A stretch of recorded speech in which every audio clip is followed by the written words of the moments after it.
싱가포르는 2022년에 롱 위켄드가 5번으로 올해 4번보다 한 번 더 늘어날 것이라고 합니다. 롱 위켄드라고 하면 토요일, 일요일 끼고 금요일이나 월요일 날 하루 더 휴가가 있는 것입니다. 공항에서 검색하는 것처럼 엑스레이를 통과해야 하는 것이 부킷바톡 지하철역에 설치되어서 시행되어지고 있는데요.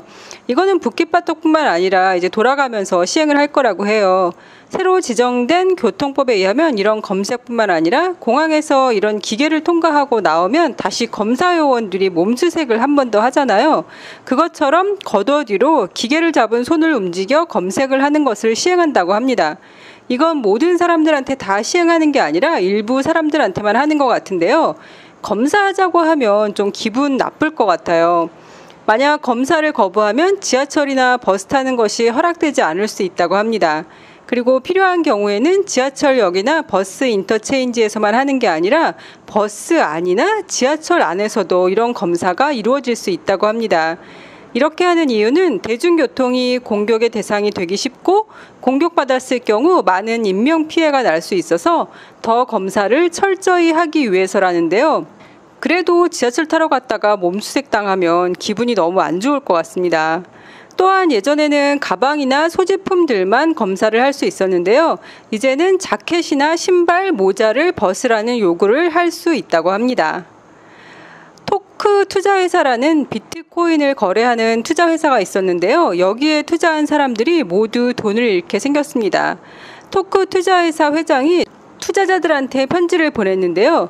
자신의 직원 중 한 명이 무단 거래를 했고 그것으로 어마어마한 손해를 보게 되어 회사가 파산 신청을 한다는 내용이었다고 해요. 그 직원은 연락이 안 되고 있다고 합니다. 가족과 지인들의 돈까지 250만 달러를 투자한 여성은 지인들이 아직 돈이 안전하게 있는 줄 알고 있어서 그들이 매달 투자 이익을 받는다고 생각하는 만큼의 돈을 그들의 은행에 넣어주느라 너무 힘들다고 밝혔고요. 평생 모은 돈을 난생 처음으로 이 회사에 투자한 사람, 부인과 딸의 병원비를 마련하기 위해 가지고 있던 돈을 모두 이 회사에 넣은 사람 등 갖은 사연의 사람들이 많았는데요. 세상이 무너진 느낌일 것 같습니다. 초등학교 8살 남학생을 귀엽다는 이유로 자꾸 안아주더니 급기야 아이의 성기를 터치하는 일이 벌어졌는데요. 아이는 충격으로 바로 말하지 못하고 1년이 지난 후에 아버지한테 그때의 일을 털어놨다고 합니다. 그는 벌금과 태형을 선고받았는데요. 아이들이 평상시와 다른지 자세히 살펴봐야 할 것 같습니다. 스타벅스는 2025년까지 한국 전역의 카페에서 일회용 컵을 없앨 계획인데 매립지 폐기물을 억제하고 탄소 발자국을 줄이려고 하는 주요 시장에서의 첫 번째 조치라고 합니다. 프로 레슬러이자 배우인 존 시나는 2권의 동기부여 책을 발간했는데요. BTS의 아미들이 없었다면 이런 책을 내지 못했을 것이라고 밝혔습니다.